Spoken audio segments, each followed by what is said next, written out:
Kai. Wanji. Chechi batabula ni mwana mlenzi Isma.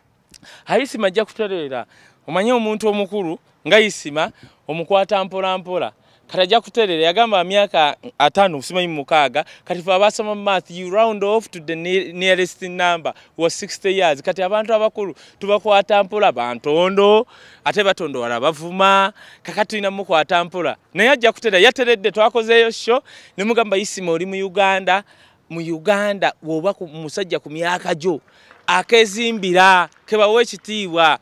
zimbayo nakitegeera yali agamba sitambulanga ko namukubye passport ziri walinga nnya ne mugaye no visa ya musajja tugamba ine emizigo jiruwa nawe jotolabako mutwale gwegende wange ulabe oyogera myogere ne mukube ebyapa kino kya Kampala kino kyeno ne unya nokwewunya omwana atisate tu bannange mukama tumwebaza chechi batabula naye ekimu tutabula naye nze sivuma Bob Wine. Bob Wine nze ndi NRM nga ye. Ngamba be NRM. Bwe muba munawangula Bob Wine sikuvuma mvume. Nembaka ne mnamuwangula karuka na akaja 2021. But what will happen after 2021? Abataddemu oluseke. First of all muto alagali health taina birwadde mwerangira birwadde. Mwerangira besije birwadde namwe nabalangira yeteri ya mulangidde ali herethe takuba pressure up fe yatukubisiza pressure ups chemba gamba chovola olaba mabirizi ajjabu ati n'obutubwe ali ku kimu Bobwe nti yasoma tosola kuba wa myaka ejo noba nga atula senior 4 you man go find yourself gende ebuddu gya kuliro nnyo muwogo mubisi na chayo mukalu fe twasoma tuli bato nyina omwana wa muganda wange bamuyita Sheila yamala diploma ya medicine at 20 years mabiriza kitasola kiwulira yagamba mbotula senior 6 oyinokuba n'emyaka 2 mugumulengere obutu nze abaganda mwansobera abaganda obwavu bubalumye nnyo oba musamidde nnyo musamidde abaganda n'obutu bonna buli buti lwale ya kocha eno n'akocha neno nze mwana wa muganda wange Sheila kugaye medical doctor at 20 yalina diploma ya medicine nga yamala senior 6 kati mabirize byerabanga ebiroto wogenda mu America omwana wa myaka 18 abane degree wano mu Uganda mwe mukyayina amaalo timina A level ense zitegere kati zina A level ate kakati mu ku university ne mu college osome biki edisendi yakola ki okimanyi ntino ku university tudda mu bintu bya A level simanyi A level edisendi no bugalu maso bwe ye kyamanyi kiri kimu kuddira abayimbi batwala ku jojina kubayimbisiza bwerere kyamanyi ekyokubiri buli akwata ku nsobi ya muganda Beno Nkibuuka mbwa abaziza gwa nagomola omanyi waliwo abaganda balya bonna anti labayo waliwo abaganda abamu nga bo bamanyi bebalina okuba abambi kati edisendi yakagenda nakwata obwakabaka bwa Buganda ye katavuganyizibwa yateekawo tent edisendi event edisendi what kyovola yagambye Kasuku mbusidda ku programu eyo mbuya Kasuko ye programu egenda kugwa woddiro yo muzeyi edisendi nga yasalawo abajja mu programu yo no edisendi ekirala alowooza mbu yafunira kafeero omwana w'omuzungu yamukwane omwana w'omuzungu mbu n'amuwana ejita mbu alina stake mu industry eno how nga tabayimbi bayimbisa bwerere jankulage ku bayimbi nze bemmanaginzeeko nga bagagga edisendi mwe mulina programu ku radio kuyimbisa bayimbi ku bwerere mbu mugenda kuba music waabwe let me tell people like edisendi muwe respect abaana abakajja kuba balina kyebakoze bawaiki bene nabo balina kyebakoze tojja boogera mbulwa kubanga kafeero nze namukwane omwana w'omuzungu ne muwagita n'obugalubindi kale kati omanyi nze naddira nayamba kakati nayamba John Segawa ne tumusuza wansi wa stage kati edisendi buno obuganda obukopi wali abaganda abategera edisendi mpu gendo yogerereyo odira otya John Segawa nga mwamuyamba ne musuza wansi wa stage novayo n'okyogera inze nyina abantu mwenda waliwo abantu abakulidde ewaffe mama waffe yatuzaala abantu 7 twakula tuli 14 nze namala kutuuka mu second n'ekitegera nti bannamuli si baganda bange nga tosobola kwawula nti ono mwana bamujja kusito obanga tuli 14 mu nyumba edisendi era nga nyina ddeeka namuli ne baani buli omu alina ddeeka kati ye edisendi yaddiranga John Segawa n'asula wansi wa stage mbu kubanga yasula wansi wa stage nti wamuyamba awo ba wamuyamba obusajja mu Buganda buno bu edisendi muri ba copy edisendi kikyagatta ku music industry kirwa kyagatta aboogera kirwa kyagatta aliwo kuvuma kujerega na kuwagira nsobi za muganda we kiki kyagatta industry badde wano without edisendi yalesa abaana abapya his job is, his mouth is so big nti aliwo to abuse buli mwana akikoze lwakubanga nagulira kafero gita. What has he done? Nkulaga abayimbi bendese naye Edison alage bolwese baliwa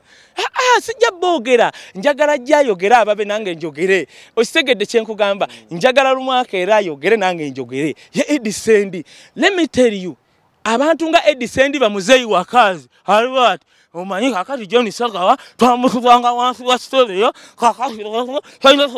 Edison stupid 1% mad person ku myaka gyange bye nnina tobirina genda eyo mu bintu bya kitaawo ffe bazadde baffe batukolera naffe ne twekola tetuli mu bya bazadde baffe. Edison, let me tell you one person I respect from your side is Benon Kibuuka, because Benon Kibuuka alina byakoze. Benon Kibuuka yatwala bakato Lubwama n'abagaininga na Makerere University okusomako Makerere. Benon Kibuuka we tufiirwa gwe tuyita. Benon Kibuuka just the only problem atuuka mu maaso ga president ati omugambako yensobi gyendaba kyovola Tone Sempijja yamugamba nti musajja gwe oyogera naye ensobi gye nkulabamu bwe tutuuka mu maaso ga president oyogera osegedde omuwa magezi ki mwami Sendi. Edison asigale ku show ya Kasuku ayogerenga ebya Dani Mugula ayogerenga ebya Sebatabat ngayogera bwati Edison otunyumize ebyafaayo anti Edison ayogera ekifunga ali nono omusajja wa UCC nti no wano wabeerangawo censorship board munga okola oluyimba munga oluleeta ne film kati Edison ebyo emyaka gyandi kulimba tebanga oteeka neyo board yabeera Uganda Broadcasting Council yakikolanga mu nsobi. By the way, not censoring kanti bayigirize mu abantu kwa namuterawo sente namuganga ngenda kuwa million 2 okindage muteeka. Uganda Broadcasting Council ne Media Council bakolanga ekintu kimu lwakwane beteekako n'ekitali muteeka nga bw'oba ogenda kukwata firimu gifulumya osooka mu bo to do what by law nga classifying a movie eyo gotamanyi yo filimu za nga ziliko PG 13 16 ekyo ita classification no bwokola filimu nga erimu ebuseegu nga blue movie nga baji classifying Edison takimanya aliwa bwena yo bungereza ngende bungereza n'sambira kakati bungereza ara isi mu advice ngo sibula katumalize kano kanamukadde Edison kakati namukadde Edison wokola ebula gwe olaba filimu. Classification of movies not censoring. Tosobola kuleta filimu yo ya bulu ne bagamba jamu obuseegu. Bayina giteekamu nti abana abagira ba filimu eno bagwenyufu age weight. Kubanga wali abagala bulu teri Bible egamba Katonda ku kitanda ekyabatukuvu n'akola kisimanyi ndoza n'alaba filimu. Ye Bible Katonda ng'olina mukazi wa muwasa kitanda kyabatukuvu Bible egamba ku kitanda simanyi kyakolawo. Kati waliwo abantu abagala okulaba bulu obagaane ekyo Uganda Broadcasting Council ne Media Council kyekola wabula tosobola kuleta filimu yo Media Council ne gamba gendo jemba nabekisinga how okujjako bana abanafa abava mu nkola tebana banga kuntenga sibula isima tebana banga kuntenga zekisinga balaba abana mawe kati mawe gendo bikolereyo munte ensi yakyuka kati oyo Edison omulaba agende yesotinge yagambye mbuno fidda ku show ya mubere ne show zamwe Edison zabankoze sibu show bwamwe buza Kasuku kati eno TV gwogisinga gwe Edison no wa Edison kakati oyo mumaze Edison agendeyo n'okuyamba John Sega wanga amusuza wansi wachi stage febe tuyamba basula ku bitanda kakati Isima muganda wangu Isima kyenda mwagatteko kimu kye tugenda okukola okimanyi tugenda kukola ekintu bwekiti Isima nawuli anga ayogera ku bantu bano aba banka abatubba ezo banka zateekawo akakunizo nti nno ng'onaawabira banka mb'oteekeddwa okuteekawo 30% on the quotation of money ze muli mukola ki ekyo president ngenda kimugamba Hamis Kigundu Ham ali mukuba banka yamubba emyaka 10 billion simanyi 10 mmeka kitegeeza waba yamubba billion 10 mbu Hamis Kigundu anoteeka billion 3 nga tebanatandika kuwoza President Museveni tukoye banka eza foreigners ezaba foreigners ezitubba ezo tugenda kutunka naffe batubba banka gyendimu yayongeza simanyi buli mwezi simanyi bitya nayingira bagira kino bazongeza tebakugamba no tuyino bawabira President Museveni ne government mutuyambe banka zitubba mujje waka kunizaka akagamba ti 30 the percentage olina okuteekawo ng'owaabira banka era hamu Kigundu tukuwagira ku ekyo tugenda kuttunka ne banka za wano ezibbe zitwala ssente z'e Uganda okitegedde otherwise ekyongera kuyisima yategedde agenda kuzimbayo ku nnyumba kubanga namugaye omusajja mu myaka gyo tulina kujja kwebuuzaako kubanga ndabo myaka gyo otuuse mu gyentondo nenjagala obeerera olw'ommodo ng'olina ku nnyumba tobeera mu buzigo nakitegeera kyekyo thank you